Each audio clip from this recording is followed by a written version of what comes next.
Warahmatullahi wabarakatuh.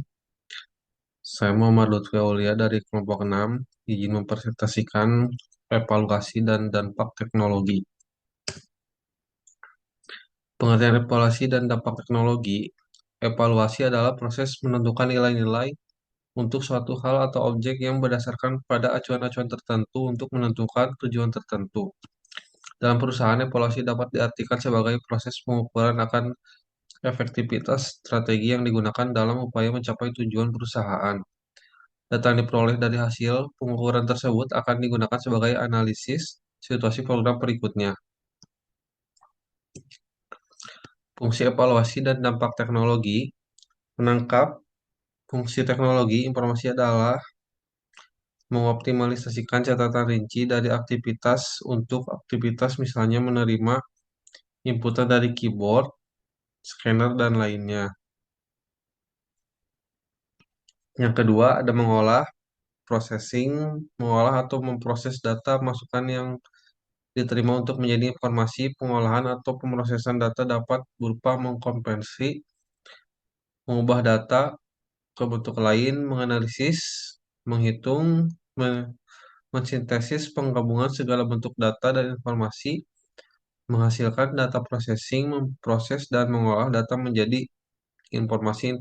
Processing merupakan suatu aktivitas komputer yang memproses dan mengolah suatu tipe atau bentuk dari informasi dan merubahnya menjadi tipe atau bentuk yang lain dari informasi.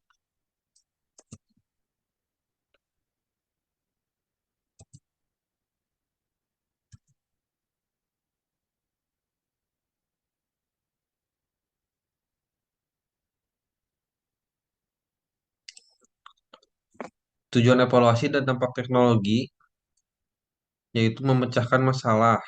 Teknologi informasi telah menjadi industri yang utama dan mampu memenuhi kebutuhan yang paling pokok dalam bidang ekonomi serta sumber-sumber daya utama lainnya. Teknologi komputer telah melahirkan satelit komunikasi yang dapat digunakan untuk kepentingan sarana telekomunikasi, berbagai keperluan lainnya, termasuk untuk kepentingan siaran radio dan televisi.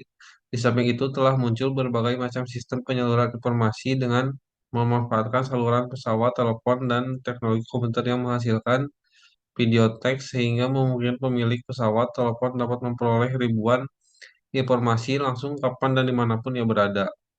Pengembangan serat optik, fiber optik telah menghasilkan sistem televisi kabel dengan jangkauan hampir tidak terbatas, begitu juga dalam penerapan pembelajaran e-learning.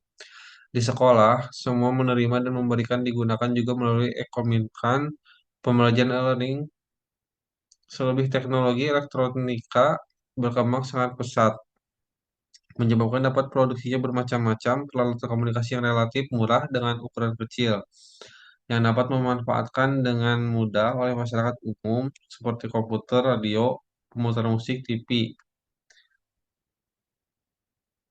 dan berbagai peralatan lainnya yang beberapa di antaranya menggabungkan berbagai fasilitas ke dalam satu peralatan multimedia berupa laptop dan handphone.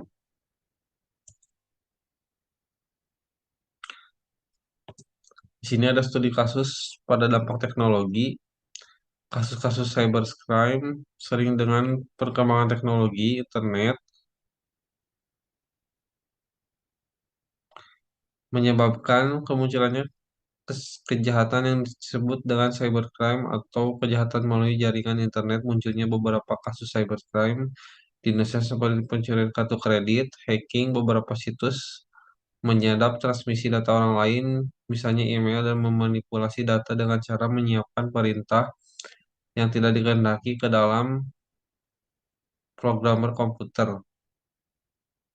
Sehingga dalam kejahatan komputer memungkinkan adanya delik formil dan delik material. Delik formil adalah perbuatan seorang yang memasuki komputer orang lain tanpa izin, sedangkan delik material adalah perbuatan yang menimbulkan akibat kerugian bagi orang lain.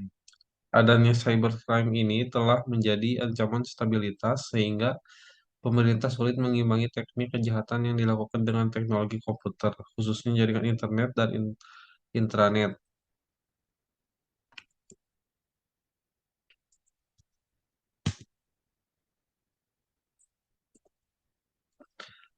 Di sini kesimpulannya, perkembangan teknologi yang semakin pesat saat ini membawa banyak perubahan dalam hidup manusia, tidak kecuali dalam hal interaksi antar manusia. Kemajuan teknologi membuat komunikasi menjadi semakin mudah. Saat ini tidak dapat bertemu secara langsung, kita tetap dapat menjalin komunikasi.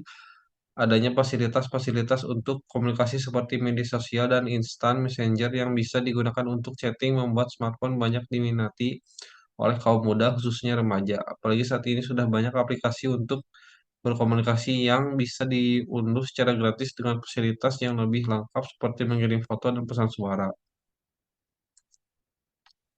Oke, mungkin itu saja yang dapat saya presentasikan. Mohon maaf bila ada yang salah dan ada kekurangan. Terima kasih. Wassalamualaikum warahmatullahi wabarakatuh.